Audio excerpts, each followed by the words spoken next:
এই ভিডিওটা রবিবার দিনের। সকাল থেকেই আমার মেয়ে বায়না করছিল, মা দুপুরে একটু স্পেশাল কিছু হলে ভালোই হয়। ব্যালকনিতে একটু গাছগুলোকে দেখাশোনা করার পর আমি চলে এলাম রান্নাঘরে। ভাবলাম একটু স্পেশাল কিছু আজকে করাই যেতে পারে। তাহলে আজকে ভাবছি মিক্স ফ্রাইড রাইস বানাবো। তার জন্য পাতলা পাতলা করে চিকেন কেটে নিয়েছি, ছোটো ছোটো চিংড়ি মাছও পেয়েছি। ম্যারিনেট করে নেবো, একটুখানি নুন আর সয়া সস দিয়ে ভালো করে ম্যারিনেট করে নিচ্ছি। আচ্ছা হ্যাঁ, আজকে যে ফ্রাইড রাইসটা বানাবো ওটা একটু চাইনিজ প্রসেসে বানাবো।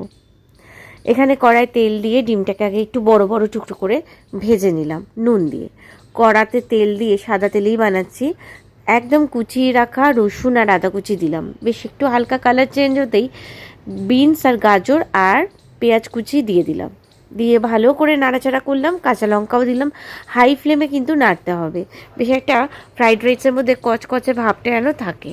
আর এখানে ম্যারিনেট করা চিকেন আর চিংড়ি মাছটাও দিয়ে ভালো করে নাড়িয়ে নিলাম।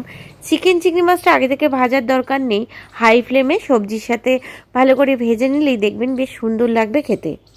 ভাতটা কিন্তু আগেই বানিয়ে রেখে দিয়েছিলাম, আর ভাতটা বানানোর পর প্লেটের মধ্যে বেড়ে রেখেছিলাম যাতে একটু শক্ত হয়। আর এখানে একটা মশলা বানিয়ে নিচ্ছি, নুন, গোলমরিচ, একটু চিনি আর দিয়েছি আজিনামতো, একদম সামান্য পরিমাণে দিয়েছি। ওটা আপনারা স্কিপ করতেই পারেন, যেহেতু রেস্টুরেন্ট স্টাইলে ফ্রাইড রাইস বানাচ্ছি সেই জন্য অল্প পরিমাণে দিয়েছি। এরপরে যে ভাতটা আগে করে রেখেছিলাম সেই ভাতটা দিয়ে দিলাম, উপর থেকে গুঁড়ো মশলাটা দিয়ে দিলাম, দিয়ে ডিম ভাজাটাও দিয়ে দিলাম। ব্যাস, আর কিছু না। ভালো ফ্লেমে, মিডিয়াম টু হাই ফ্লেমে ভালো করে মিক্সড করে নিচ্ছি। আর যখন দেখবেন ভাতের থেকে একটা চ্যাট চ্যাট শব্দ আসছে, তখন মোটামুটি বুঝতে পারবেন ফ্রাইড রাইসটা কিন্তু একদম বানানো হয়ে গেছে। দেখুন কত সুন্দর দেখতে হয়েছে। ওপর থেকে পেঁয়াজ শাক একটুখানি আমার ফ্রিজে ছিল, সেই পেঁয়াজ শাকটাই কেটে দিয়ে দিলাম। ব্যাস, দুর্দান্ত স্বাদের মিক্স ফ্রাইড রাইস, একদম রেস্টুরেন্ট স্টাইলে কিন্তু বাড়িতে চটজলদি বানিয়ে ফেললাম।